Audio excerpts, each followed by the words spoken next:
What a year 2020 has been.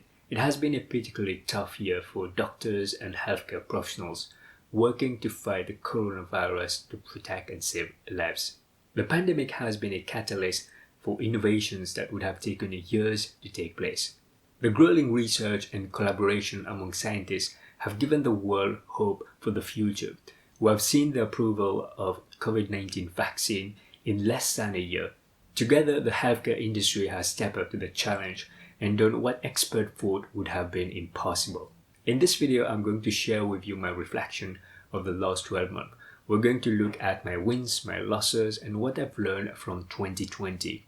Make sure you watch this video until the end if you want to hear my reflections. Thank you for stopping by this video. If you're new to this channel, hi, my name is Dr. Erwin Kwun.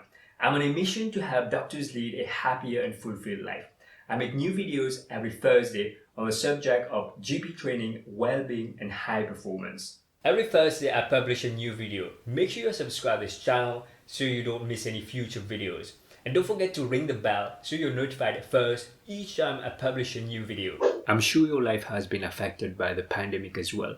Perhaps like me, you had some big plans at the start of 2020 that had to be cancelled or reported. This pandemic is a reminder that life doesn't always go to plan, but this does not mean that we should not be planning our life. It just means that sometimes we need to accept that the things that's outside of our control and there's not much that we can do about them. It is human nature to react with anger, frustration, and negativity when things don't go our way. While we may not control what happens in the world, we have control over our thoughts, our actions, and the decisions we take. There are times when I felt lonely due to the restrictions of lockdown, not being able to see families and friends.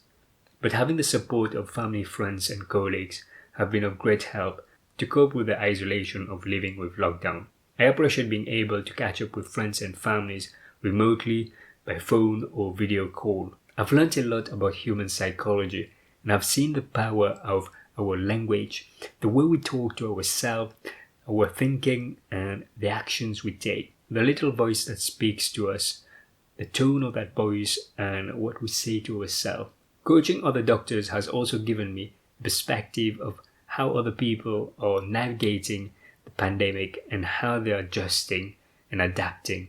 In the face of uncertainty and difficult choices, mindfulness has been extremely important. Instead of the automatic knee-jerk reaction, mindfulness has trained me to take a pause and to be more thoughtful in what I'm going to do, to know that I have a choice, to decide how I want to respond instead of reacting to something. 2020 has been a year of learning and growth. As we have been in lockdown, I've spent more time at home and I've done more reflection, learning, and reading. Let's take a look at some of my wins and losses in 2020. Let's look at some of the wins first. This year I've developed a daily journaling practice. I've maintained a habit of journaling before I go to bed and when I wake up in the morning.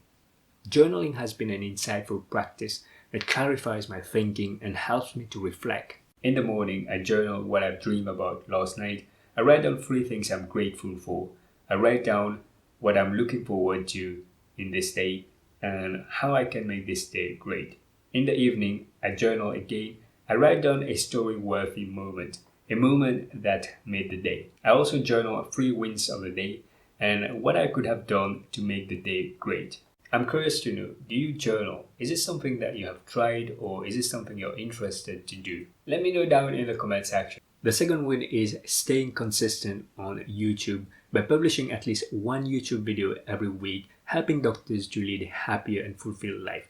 This year we have reached the milestone of our first 1,000 subscribers. This would not have happened without you. I'm grateful to you watching my video, liking, subscribing, and commenting down below. I'm grateful that we're growing this community and we're going to impact more doctors. The third win has to do with my GP training. Back in March, the RCGP cancelled the face-to-face examination that they planned to sit. It was the last exam that was meant to sit. Then we saw a new format of examination known as a recorded consultation assessment.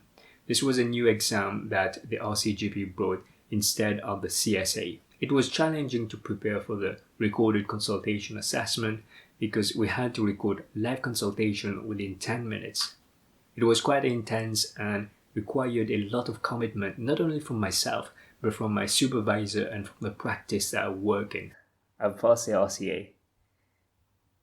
Passing the RCA was a relief because it was the last exam I had to sit as a GP trainee. Now let's talk about my losses in 2020. I'm going to share with you my top 3 losses in 2020.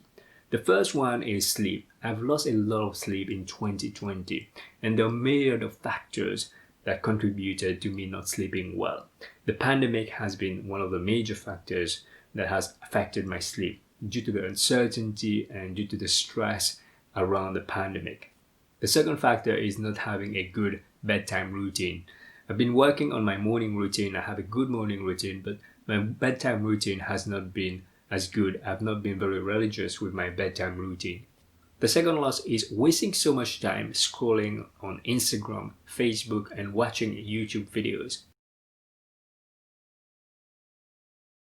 I spent hours doing this in 2020, and this is something that I won't get back. This is time that's very precious, and I realize that I've wasted a lot of my time on screen. Going forward with 2021, I'm going to be more careful how I allocate this time, because this is something that we don't get back. So I'm going to keep boundaries and make sure that if I find myself using a lot of the screen, check Facebook, Instagram, or watching YouTube videos, then I'll ask myself whether this is something that's productive or this is something that's wasting my time, because I'd rather use my time to do something more valuable. The third loss is losing my attention to distractions or preoccupation. This could be sensational news.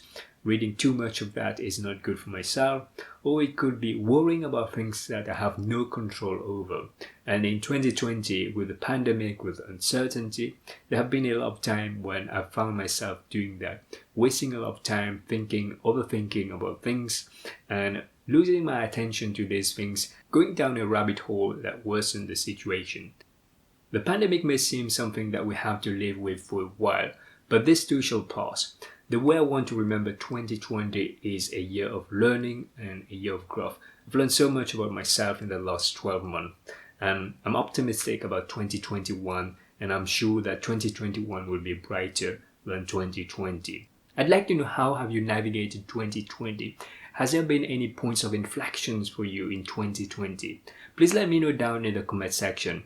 I look forward to reading your comment and responding. Thank you for watching this video until the end, and I wish you a happy new year for 2021. Take care everybody, bye bye.